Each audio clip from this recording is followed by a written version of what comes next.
one day we had Ben from Fayette High School playing, and then Miss Beth was like, "Oh yeah, the concert's at 7, not 6," and so she had to like get the college student to come back. All right, so recap of what we learned yesterday. Neuromuscular junction. Synapse of the neuron passes the signal to the synaptic cleft. There are vesicles inside the synapse. The calcium goes into the synapse and binds with the vesicles, which contain acetylcholine. The acetylcholine will go to the ends of the neuron, or specifically the axon, and take the vesicles to the end of the synapse, and by exocytosis release it into the synaptic cleft. The acetylcholine will then go into the synaptic cleft, bind with the receptors on the motor end plate, specifically the sarcolemma on the muscle. And then the receptors will open up, allowing sodium to go into the muscle, making a positive charge, sending the signal into the muscle. The leftover acetylcholine gets destroyed by acetylcholinesterase, which is the enzyme, and some of it actually trickles out through the synaptic cleft. And there are a lot of interest in this neuromuscular junction. There are different chemicals that can cause the junction to mess up, so that we talked about the sarin, that was the nerve gas that messes up that whole system, and there's a lot of research interest because that whole neuromuscular junction area can be impacted. It could either be like the calcium gets impacted, or it could be the acetylcholinesterase can get impacted to mess up the signal transfer. Because if you mess up the signal transfer, then the muscles aren't going to work. Confusing? Or okay? Confusing, but we'll get there. Okay. All right. So now that we have the signal passed, I'm just going to skip ahead for a moment. Yes, we're going to talk about the binding of the muscle and how the muscle moves. Okay, so that's what we're going to talk about today, is the muscle movement. So this is in Google Classroom. So yes, it's a lot of red, but it's in Google Classroom. The action potential is spread along the sarcolemma of the muscle fiber. So the sarcolemma, again, is like this, it's like a cytoplasm, but it's kind of a special, it's hard to describe. It's like, it's not quite like cytoplasm, but it's a membrane-ish kind of thing that's on the outside of the muscle, and it collects that signal and passes it along the muscle. And the action potential will also spread down these things called T-tubules. So, if I have a better picture. So here's the T-tubules, right here. Here's the sarcolemma, and then so this is getting the signal, and the signal comes through here. Imagine like electrical current that's spreading through here, and then it goes down these T-tubules, okay? And that's going to pass the signal. That's how the signal gets passed. So then the action potential goes to these. Can I have some flashlights, please? There should be some right there. Yeah. So they go down the T-tubules, and then they exit these terminal cisternae of the sarcoplasmic reticula. So that's just basically how they transfer, and then here's the cisternae, the T-tubules. And so the signal has transferred sarcoplasmic reticula, and then T-tubules, and the signal goes here, and then it exits. So our signal has transferred. Then there's that calcium again. Calcium is so important. You have these calcium gates and the sarcoplasmic reticulum. They open and they allow calcium to go into the sarcoplasm. And the calcium will bind, see this is that whole binding thing, to troponin. Troponin is basically helping to block a particular area that is necessary for muscle contraction. So it's covering up this area that is needed for muscles to contract. So the calcium binds to troponin on the thin filaments. So remember, you're thick, so you need to act thin. So the thin filaments are the actin. So you need to act thin. So these are the actin filaments. And it causes it to change shape. So this is going to pull something called tropomyosin. So here's our actin, and here's our myosin. You're thick, so you need to act thin. So the myosin has these little like head thingies, these little grippers. And these little grippers want to grab onto the actin. And the little grippers want to grab it and pull, like a ratchet. You guys know what a ratchet is? Ratchets kind of grab and then they pull, and then they release, and then they grab and they pull, and then they release. So that's what it's doing. Like the myosin's going to hold still, but it grabs it and pulls the actin and releases, and then it'll come back and it'll grab it again and pull it and release. And that's basically a ratcheting movement. Grab it, pull, release, grab it, pull, and release, and it ratchets it. So when you're tying down something on a truck, you get those like tie down straps, and then you ratchet to make it hold very still, and it's very tight. So the myosin is ratcheting the actin into place and making it tight. So that's what the myosin heads are doing. They're doing this ratcheting motion to pull the actin. But the myosin heads can't grab the actin because the grabbing places, the binding sites, are covered up. So the binding sites need to be uncovered. And that's what the calcium helps to do. The calcium helps to uncover those binding sites.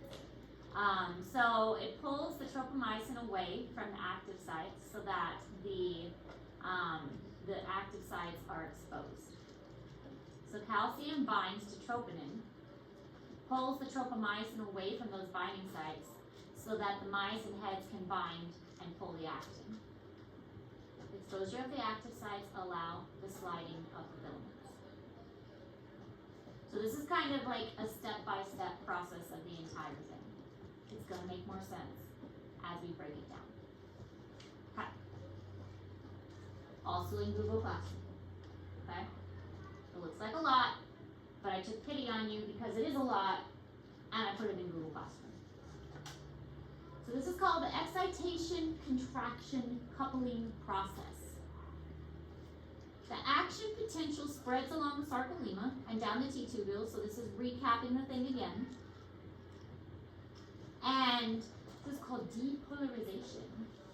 And then you have your calcium, again, calcium super important, and terminal cisternae. So that's this thing, terminal cisternae. It's right there. Action potential comes down T-tubule, terminal cisternae. And it's going to, the calcium is released into the sarcoplasma and it binds to the troponin. And this binding is going to move the tropomyosin. It's exposing the binding sites so that the myosin can grab onto the actin, and then the myosin can bind to the actin. So without calcium, there's no binding. Alright, so here we can see this. The signal from the motor neuron, and this one you do have to write down because this one's not in Google Classroom. So the signal from the motor neuron travels down the sarcolemma,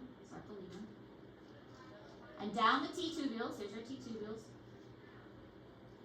And the T-tubules transfers the signal. It allows the action potential to reach the membrane of the sarcoplasmic reticulum. Sarcolemma, T-tubule, sarcoplasmic reticulum. So it's 3 different things. Sarcolemma, T-tubule, sarcoplasmic reticulum.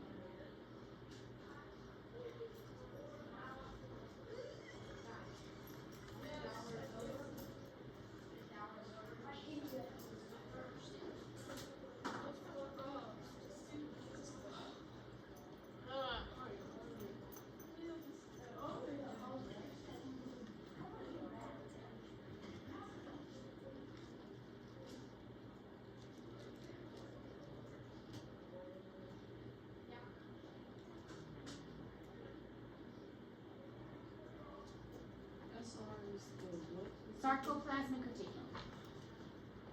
It is the orangey things.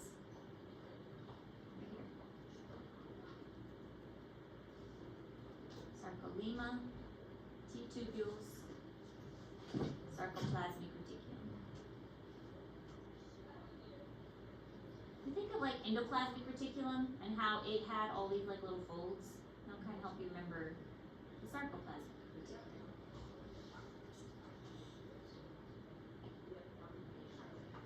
Alright. Another way to visualize it are nerve and releasing the acetylcholine into the synaptic cleft. We have our receptors, we have our sarcolemma, then our T-tubule, then our receptor of our T-tubules, our sarcoplasmic reticulum with our calcium here. That is picking up the signal. Here is our troponin and the tropomyosin. Tropomyosin is the green part. The tropomyosin kind of like rotates, moving the troponin off of the binding sites so that the myosin heads can now bind with the actin, and it basically ratchets and pulls the actin in. So it ratchets it and pulls it in. Every now and then I just think about this and I'm like, who in the world figured this out? How did they figure this out? How did they figure this out? I mean, this is so complicated. And it's like, who actually spent the time to figure out this step-by-step process? I mean, how? We can talk about it now, but who figured this out? I mean, good on them. They're way smarter than me. But how? How did you figure this? Somebody did. They were brilliant. Okay, this is also in Google Classroom. So, contraction and relaxation cycle. The myosin, upon attaching to an actin, is hydrolyzed. So, it can attach to an actin once the tropomyosin and troponin has moved aside. So, it attaches to the actin, and it's called it's hydrolyzed. It does require ATP, obviously. I mean, this is going to take some energy to work. And it changes the conformation of the myosin. So the myosin has to actually like bend backwards to kind of grab onto it. Then the AEP is released, and we call this the power stroke because it's going to power stroke it forward. So it's grabbed onto the actin and then it power strokes it forward. The ATP binding site is now available for another one, another ATP for this to work again. So it's power stroked it forward, but it can do it again. So the myosin is going to actually detach once it's pulled it forward, and then it can reattach and go back to its original site to do it again. So once it pulls it forward, it can detach, and then it can go back and grab it again and do it again. So this single event creates a twitch. So when it grabs it and pulls it forward, that single event creates what's called a muscle twitch. So grabs it, pulls it forward once, creates a muscle twitch. So it does use ATP and makes an ADP, adenosine diphosphate, and that's a muscle twitch to do this one time. So we call it a muscle twitch. Magnesium is also necessary for this, so our muscles need to have enough magnesium to operate correctly. Without magnesium, our muscles are gonna, yeah. Our muscles need to have enough magnesium in order to not cramp up.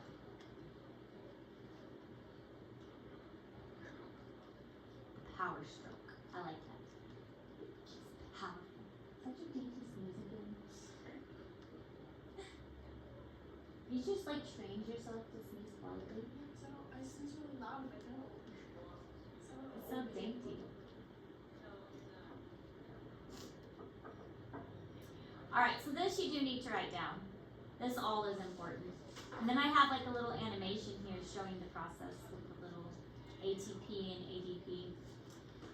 The thin actin filaments are pulled and slide past the myosin filaments. So the myosin filaments don't really go anywhere. It's the actin filaments that are being pulled forward. This only occurs when the myosin binding sites are exposed on the actin filaments. So the actin ones have a binding site. They are only exposed when calcium moves the troponin tropomyosin away. Normally covered by the tropomyosin, the calcium binds to the troponin. When the calcium is binding to the troponin, it rotates the tropomyosin because it's kind of like wrapped around, so it rotates and slides the whole thing. And then the actin or the binding sites are exposed, and the myosin heads can form this. It's called cross bridge, and the cross bridge, which is this part right here, when they're attached, it makes a cross bridge, and then the power stroke can take place. And we'll watch a video about this, of course. That'll help it make sense.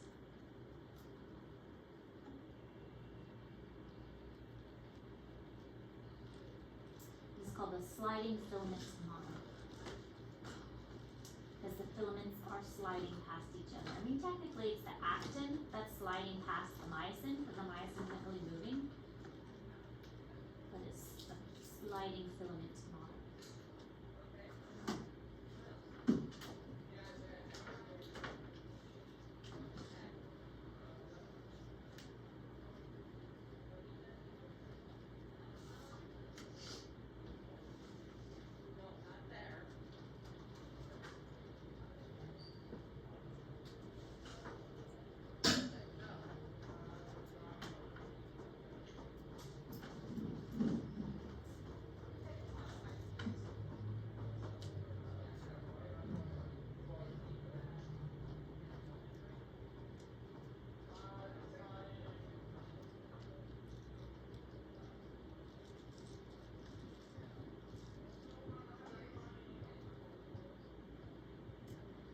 So another interesting thing is when you look at this, here is a sarcomere here, here's a sarcomere here. They can only slide to a certain degree. They can only contract so much because eventually the two actins on either side, they're gonna meet in the middle. So you can only squeeze your muscles to a certain amount before you physically cannot squeeze them anymore.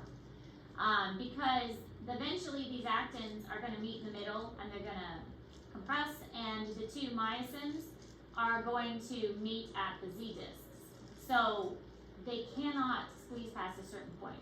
The Z lines are going to move together. The I bands become smaller. The A bands stay the same. So here's our A band. It kind of stays the same. And the H zones are going to shrink. So essentially, like here's our H zone, it shrinks to nothing.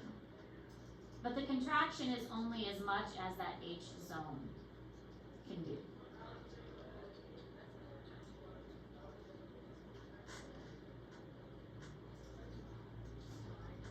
But there's only so much a muscle can contract before it runs out of space. You can't really make it go any more than that.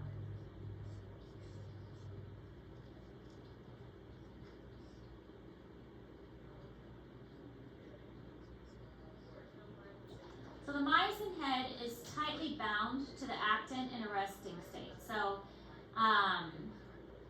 this is it resting, and it's just kind of sitting there. So here's our actin, here's our myosin, and it's just kind of sitting there.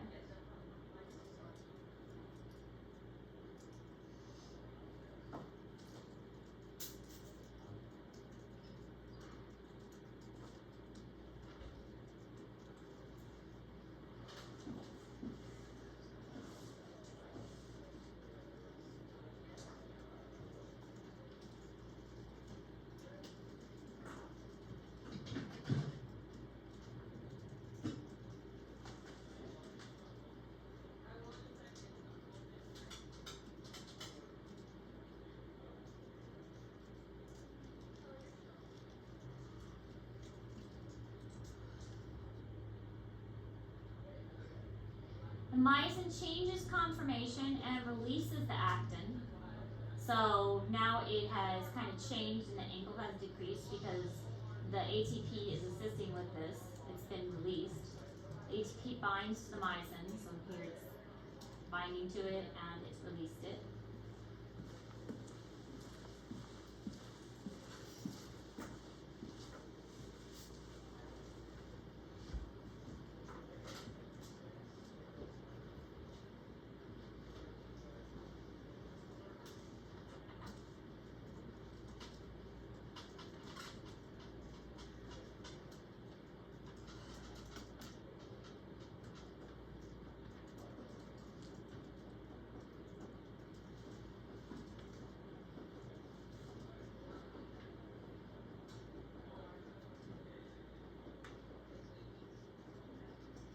then the ATP is broken down, obviously, into ADP.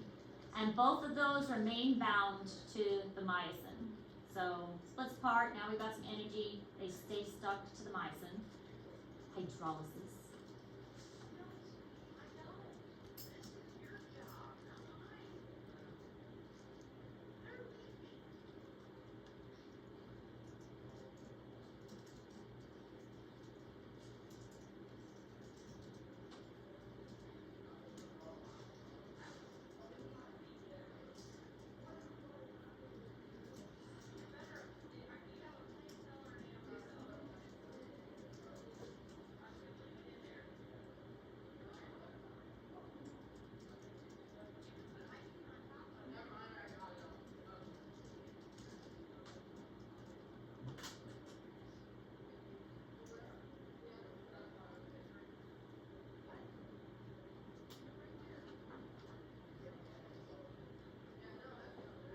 And then the myosin head is going to rotate and bind to a new part of the actin. And this is considered the high energy configuration because now it's going to be able to grab it and really pull it because we've got the ATP energy associated with it. Before it wasn't at as big of an angle, and now it's at a really good angle, so it can really grab it and yank it forward. So this is going to be the ratcheting part. It's really pushed back there. It's really going to grab onto it and yank it forward. Again, myosin, this part stays here. It's just these little heads that are grabbing on. And then the actin is going to be yanked forward.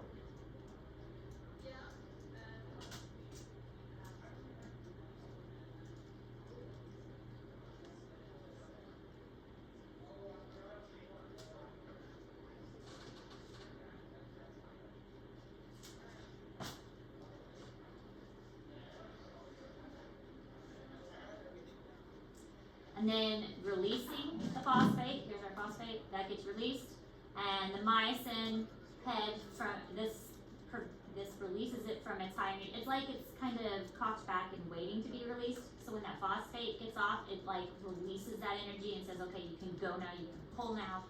And that phosphate comes off, and so it lets it pull it forward, and it pushes the actin filament forward, moving that energy forward, and that's considered the power stroke. But the ADP is still attached on there. It's just the phosphate comes off and it's like, okay, let's go. Let's pull. And that's the power stroke.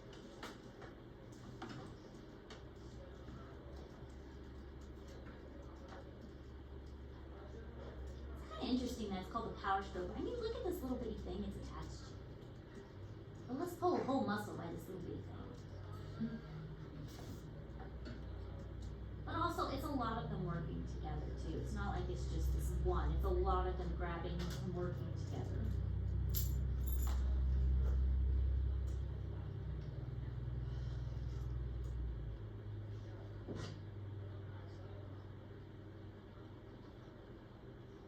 Kind of like tug of war. One person at tug of war isn't going to do well, but if a bunch of people at tug of war, they're going to do better.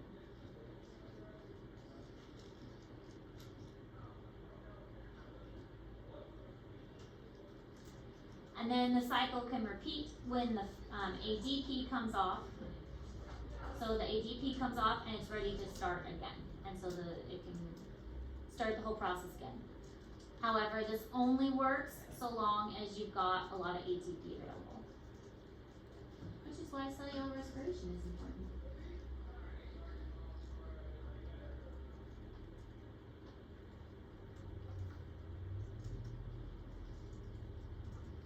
But also asynchronously, meaning they kind of like, when they ratchet, they kind of like walk and they don't all like pull at the same time.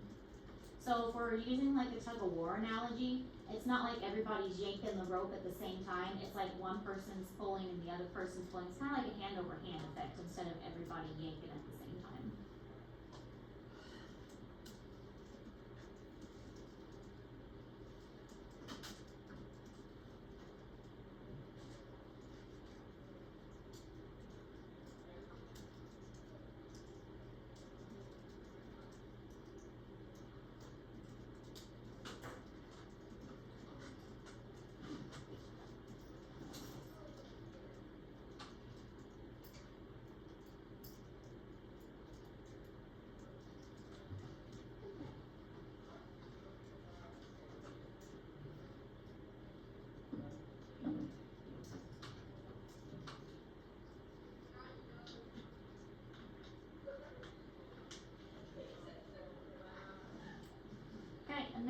shows it kind of step by step what each one is doing. But what I really want to show you, I want to get to the video.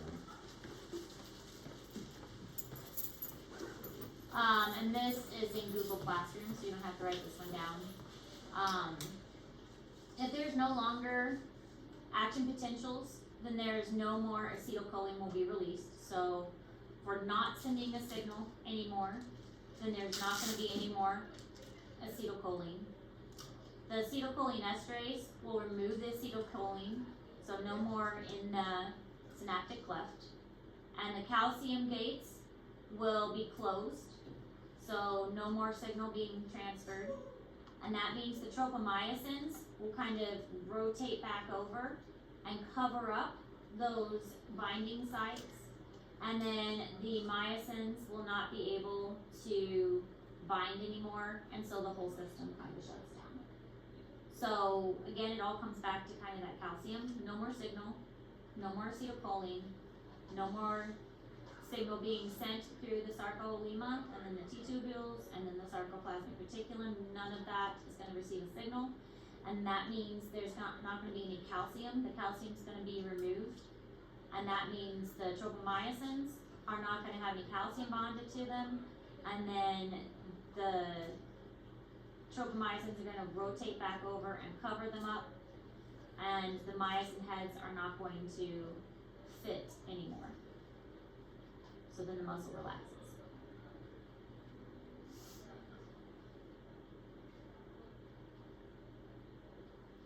Here's the video. Because I think this is a really good video, and I wanted you to see the video. Because I think the video does a good job of explaining it. Sliding filament theory is the mechanism by which muscles are thought to contract at a cellular level. An understanding of the structure of skeletal muscle is useful when learning how sliding filament theory works. Each muscle is made up of a number of bundles of muscle fibers. Each bundle of muscle fibers contains anywhere from 10 and 100 individual fibers. Each muscle fiber itself contains cylindrical organelles known as myofibrils, which themselves are bundles of proteins called actin and myosin. Surrounding the myofibril, there is a network of tubules and channels called the sarcoplasmic reticulum, where calcium is stored. Each myofibril can be broken down into functional repeating segments called sarcomeres.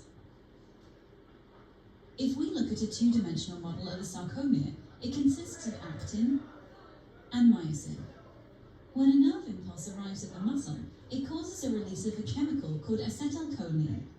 The presence of acetylcholine causes depolarization, enabling calcium to be released from the sarcoplasmic reticulum. The calcium binds to troponin, changing its shape, and so moving tropomyosin from the active site of the actin. The myosin filaments can now attach to the actin, forming a cross bridge. The breakdown of ATP releases energy, which enables the myosin to pull the actin filaments inwards, contracting the muscle. This occurs along the entire length of every myofibril in the muscle cell. When an ATP molecule binds to the myosin head, the myosin detaches from the actin and the cross bridge is broken. Walking hand over hand. When the ATP is then broken down, the myosin head can again attach to an actin binding site further along the actin filament and repeat the process. This repeated pulling of the actin over the myosin is often known as the ratchet mechanism. This process of muscular contraction can last for as long as there are adequate ATP and Ca+ stores. Once the nerve impulse stops, the Ca+ is pumped back to the sarcoplasmic reticulum, and the actin returns to its resting position, causing the muscle to lengthen and relax.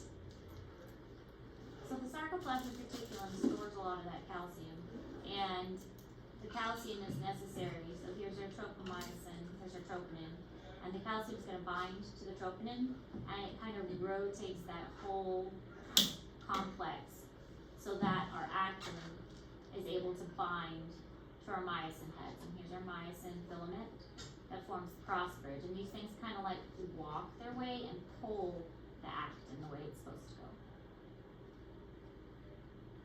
Here's another video. With calcium elevated around the myofibrils, myosin binding sites on actin are exposed, allowing interaction of the myosin cross bridges with actin. Release of the myosin cross bridge from actin requires binding of ATP. After ATP binds, it is split to ADP and inorganic phosphate. The energy derived from this reaction is utilized to cock the cross bridge in preparation for the power stroke. The power stroke is initiated when the myosin cross bridge binds to actin. The cycle begins anew when another ATP binds to myosin. At rest, most cross bridges are in the cocked configuration, prepared to interact with actin when the tropomyosin-troponin complex is moved away from myosin binding sites on actin by calcium ions.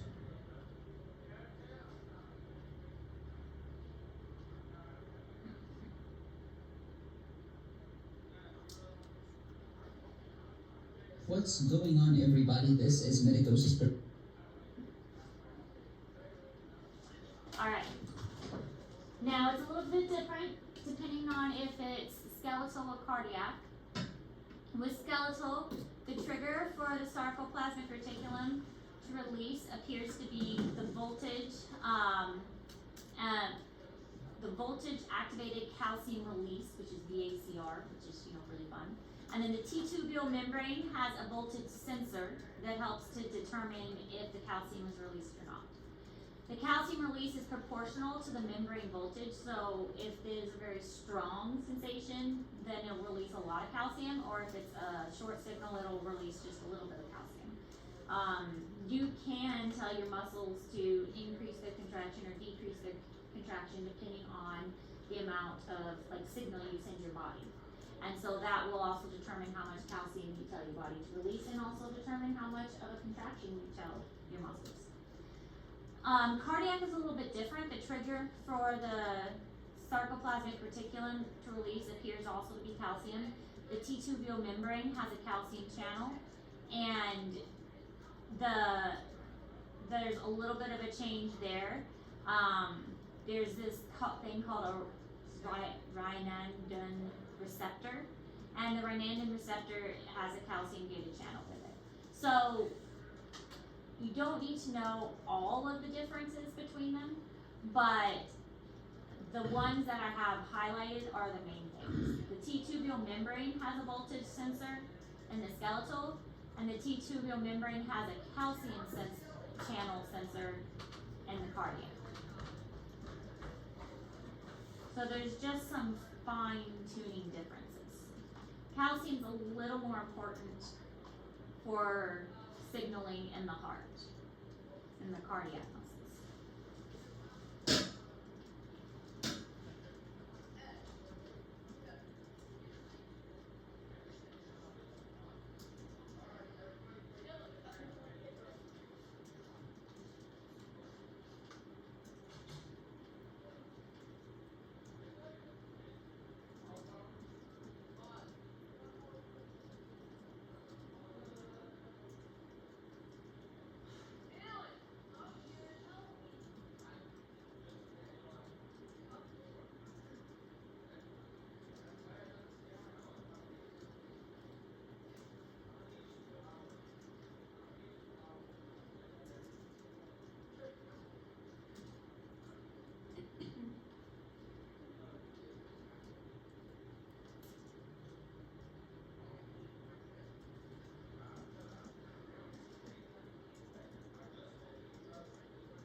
So this is the last thing, rigor mortis, which is interesting.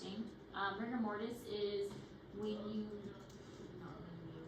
a person gets stiff after they pass away. Basically, the myosin cannot release the actin until a new ATP molecule binds to it. You run out of ATP at death, and the cross bridges can't release.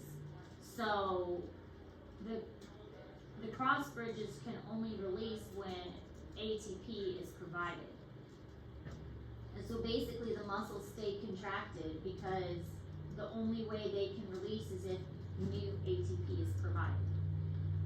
And if no new ATP is being provided, then they stay in that contracted form. So that's what causes an organism to go into rigor mortis. They would release if more ATP was provided because ATP would bind with the cross bridge and that causes the release of the cross bridge. But if no ATP is being provided, then they just stay in that contracted state. So that's why corpses go stiff.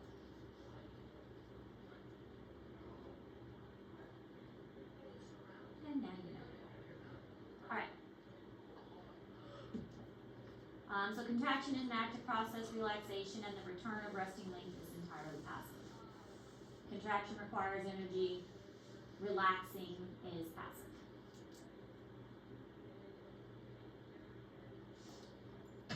Alright. That's all our notes. Have you ever heard the song The Cat Got Dead about Hero Paints? I did not know that. Now I kind of morbidly want to listen to it. Yes, you should. It's really funny. He's a comedy artist. He writes a lot of songs like that.